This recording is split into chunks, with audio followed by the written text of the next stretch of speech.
upswing. So yes, I'm very optimistic. And also the fact that the Biden administration has purchased so many additional rapid tests, which when you have a lower prevalence is a more valuable test. And Dr. Marty, another reason that experts are expressing optimism is because it appears that this Pfizer vaccine for kids from 5 to 11 is headed toward FDA approval and potentially being rolled out within the next month or so. What would you say to parents out there that are eager for their kids to get vaccinated? What advice would you give them to prep ahead of time? Well, first of all, I think it's a phenomenal thing. I've looked through the data that's available so far on the 2-dose, 1/3 dose of the adult version for 5 to 11, and the safety figures are phenomenal. The fact that these children are getting really excellent levels of neutralizing antibodies, in fact, the same or better as people older than they are, even though they have 1/3 the dose, is extremely good. Of course, you should always talk to your pediatrician and make sure that everything is fine with your child. But there's really, this is going to be a very wonderful thing. It's going to make schooling that much better and safer, and that's something we all want, to be able to go back to a more normal situation. No question. I did see some polling recently that indicated that there was a lot of hesitancy among parents to get their 5 to 11-year-olds vaccinated. And I'm wondering what you would say to any parents that might have that kind of hesitancy. They're not sure about getting their kids vaccinated, even though they may be. So I think people were made aware that the numbers of cases in children rose dramatically over the summer, and included in those cases in children were a whole lot of children that needed to be hospitalized, some for prolonged periods in the ICU, and unfortunately children died. We've had hundreds and hundreds of children in the United States that have died, thousands in the world that have died from COVID-19, and when you vaccinate children 5 to 11, you increase not only their safety, but you increase the safety of those around the children as well, because as you've already spoken about, there are all these orphan children. So we don't need any more orphan children, and we need children to be as safe as possible. And I think this is a wonderful way in which we can do that for our population. The more people, the percent of our population that's vaccinated, the less risk there is for all of us. It's just as simple as that. Dr. Eileen Marty, as always, we appreciate the time. Thank you. My pleasure. So lobbyists spent millions of dollars at the Trump Hotel in Washington, D.C. while Donald Trump was in office. But how did that hotel wind up losing $74 million? We're going to break down the numbers for you after a quick break. Stay with us.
कब तक चला भाई?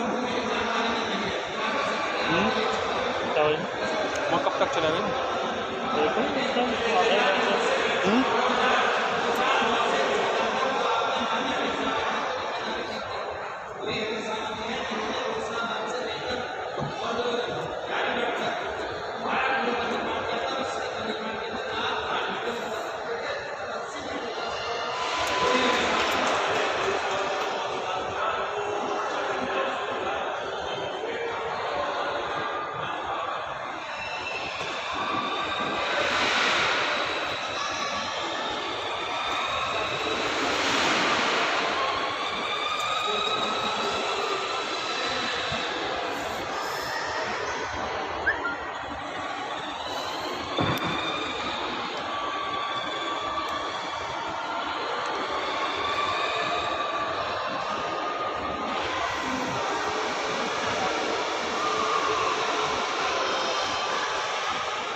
Former President Donald Trump says his lavish Washington, D.C. hotel made tens of millions of dollars during his 4 years as president. But documents released by the House Oversight Committee are painting a different picture. A very different picture indeed. Get this. According to the documents, the hotel racked up more than $70 million in losses during that time period. CNN's Brian Todd has this angle of the story. New information that Donald Trump's celebrated Washington hotel was not the successful venture the former president claimed it was. According to the House Oversight Committee, Trump's company reported in financial disclosures that the Trump International Hotel earned more than $156 million in income between its 2016 opening and last year. But the committee has just released documents saying that the hotel suffered a net loss of more than $70 million during that period. How did they lose so much money? The math never made sense. I think the problem was just they couldn't fill the rooms. There was no shortage of pro-Trump fans saddling up to the bar, and embassies and other groups originally going to the banquet rooms, but the guest rooms just sounded like they weren't renting that much. Earlier this year, during a weekend stay, a CNN employee who shot this video and took still pictures observed very few guests staying at the hotel.